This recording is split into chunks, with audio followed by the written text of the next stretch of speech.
हाथ पैर टूटने लगते हैं और उसकी बेरहमी से मौत हो जाती है। ये देखकर नारा और एल्फी वहां से भागने लगते हैं, लेकिन वो शैतान उनकी डॉल का इस्तेमाल करके उन्हें बेहोश कर देता है। और अब होगा सारे सवालों का खुलासा। जब एल्फी की आंखें खुलती हैं तो वो देखती है कि एक औरत काला जादू कर रही है। ये वही औरत है जिसे हमने मूवी की शुरुआत में देखा था। इसके बाद वहां लेस्माना आता है।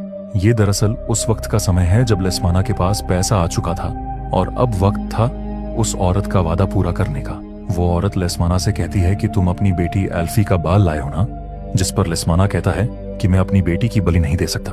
वो औरत कहती है, लेकिन तुमने मुझे वादा किया था, तुम्हें न चाहते हुए भी अपनी बेटी की बलि देनी होगी। इस पर लेस्माना उसे अपनी बेटी के बाल बताकर अपनी पत्नी के बाल दे देता है। दरअसल उस औरत ने पैसों के बदले लेस्माना से उसकी बेटी की बलि मांगी थी। इसके बाद वो औरत उस बाल पर रिचुअल करती है और इसी वजह से एल्फी की माँ यानी लेस्माना की पत्नी मारी गई। लेकिन रिचुअल के बाद उस औरत को पता चलता है कि लेस्माना ने उसे धोखा दिया है।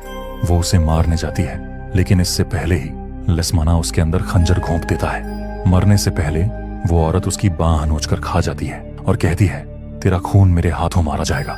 तुमने पैसों के बदले अपनी बेटी की बलि देने का वादा किया था, जो तुमने पूरा नहीं किया। अब तुम्हारा सारा पैसा तुमसे छीन जाएगा। इतना कहकर वो औरत मर जाती है। इसके बाद लेस्माना उस औरत को बेसमेंट में दफना देता है, यानी ये जो शैतान है वो यही औरत है। इसके बाद वहां माया आती है, जिसके अंदर वो शैतान था। माया एल्फी की डॉल को नुकसान पहुंचाने लगती है, जिसका असर एल्फी पर हो रहा था। इसी दौरान एल्फी की नजर माया के गले पर जाती है, जहां माया की डॉल लटकी हुई थी।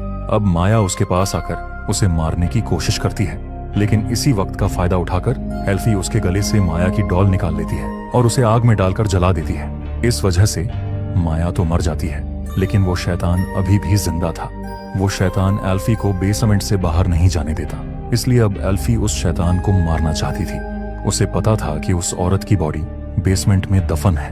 वो तुरंत खोदकर उसकी बॉडी को बाहर निकालती है, जहां वो उसका पेट फाड़कर लेस्माना के वो बाल निकालती है जो उसने मरते वक्त निकले थे। एल्फी उस बाल को जला देती है ताकि इस श्राप के साथ ये शैतान भी खत्म हो जाए। मरते वक्त वो औरत एल्फी को भी अपने साथ कब्र में खींचने लगती है, लेकिन तभी वक्त पर नारा को होश आता है और वो एल्फी को उस कब्र से बाहर निकाल लेती है। इसके बाद ये दोनों वहां से निकल जाते हैं, लेकिन एक खूनी खेल अभी भी खत्म नहीं हुआ। इस मूवी का पार्ट 2 भी है, जिसकी कहानी इससे भी ज्यादा खौफनाक है। अगर आपको इसका पार्ट 2 भी चाहिए तो कमेंट में बता देना।